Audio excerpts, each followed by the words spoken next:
La citronnelle, encore appelée la verveine des Indes, est une espèce de plantes herbacées tropicales de la famille des Poacées cultivée pour ses tiges et feuilles aux qualités aromatisées.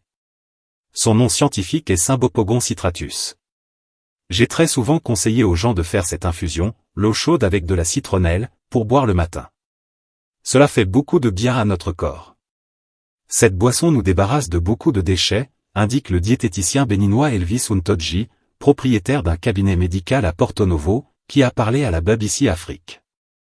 Il ajoute que l'infusion permet d'évacuer les déchets à travers l'urine. Ça fait beaucoup uriner, déclare-t-il ensuite, tout en ironisant que celui qui boit cette infusion ne doit pas être loin des urinoirs.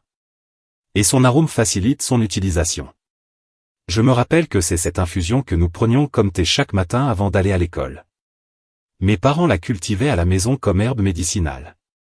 Son arôme embaumait toute la cour et c'était agréable, témoigne Togbekonu, tradithérapeute à Lomé. Ce dernier ajoute qu'il a déjà préparé beaucoup de tisanes aux gens, à base de citronnelle.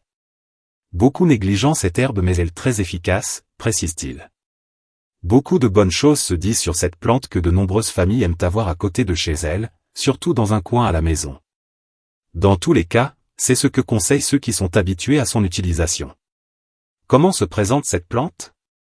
La citronnelle, selon l'Organisation ouest-africaine de la santé, OAS, qui a beaucoup étudié cette plante dans un document intitulé « Pharmacopée des plantes médicinales de l'Afrique de l'Ouest », est une herbe vivace, corpulente, aromatique atteignant de 2 mètres de haut ou plus.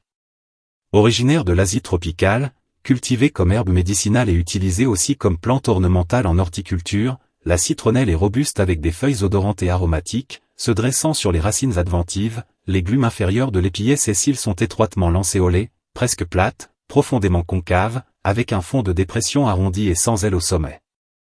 Il y en a qui la cultivent au niveau des versants d'un terrain pour prévenir de l'érosion.